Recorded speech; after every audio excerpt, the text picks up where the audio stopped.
Okay, Jonas Mekas at the Tate Modern. Someone has fallen asleep in the dark of the gallery.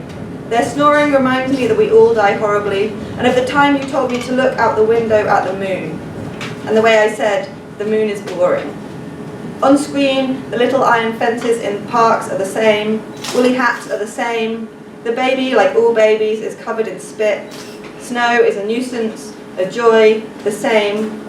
Houseplants are brown at the edges, moving a hassle, pizza is just the same, cars are maybe brighter, striped t-shirts are striped t-shirts, and the moon hangs in the sky.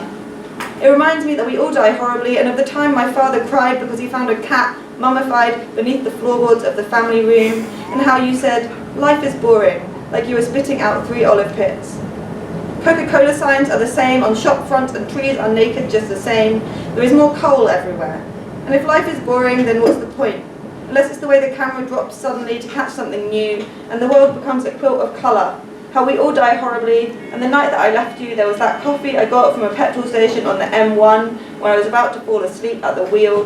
The cup it came in, and how perfectly a bite comes out of a styrofoam cup, a half moon. And there's the dirty feet of the artist's daughter, the Velvet Underground's first show, in an apartment uptown, in front of a striped t-shirt that's just a striped t-shirt.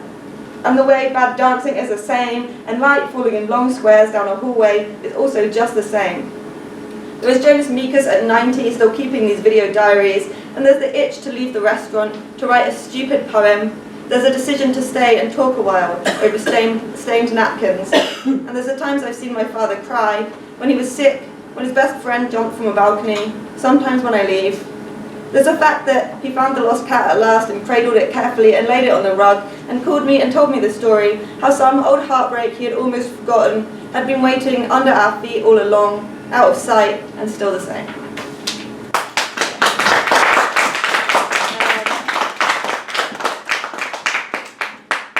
There is a middle one, obviously, it's a triptych, there's 3. I'm skipping it because that would take too much time. I just wrote this one, so it's on my phone. Don't have a printer, obviously. So I'm probably going to stutter over it. I've not read it aloud before, and also I'm reading off a very small iPhone 5 screen. So this is called A Diaristic Quality, but Everything is Still Gone, and it's after Nan Golden. A little sun suck makes everything flutter, everything hum. The idea enters that once the world was a bit more sepia and makes it safe. It seeps into all I've ever had to. Redoes memories, cracks underfoot, kill, so just jump. Friends are erudite and perpetually laughing. Everyone is trying to fuck always and often succeeding or else sleeping something off. When does a bare mattress look sexy? Only in a photograph. Drinking while shitting also looks good, deified with this golden hue. A big shining man is sucking his own dick. No one looks at the camera, it's like it's still happening. The boys are young and locked in softish battle, or at least no one is hurt yet. Nothing moves, which means it's so damn full of lust.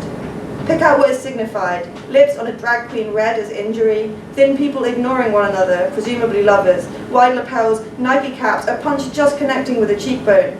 It's like stock photos, but shot only for me. Fuck, the light on textured wallpaper through smoke. Smoke in every picture. I could write a sonnet just to smoking in old photographs, just to smoking in the bath or over dinner, just to smack and crack and pissed pants as they are retold or remembered, a little sun-sucked, a little sepia, all my lovers, sun-sucked and sepia, all quietly sleeping, after the act but before I leave. Bria is holding her wrist, testing its reedness, testing the gaps, how much nothing she can hold around it, how much she can be nothing. When people stopped smoking in pubs, they stank. All the vomit, all the spills were real. In the Smoky Mountains, I once saw a dead wolf. Really, a dead wolf by the interstate. I remember it. A stock photo. A great big fucking wolf wreathed in smoke. It couldn't get us.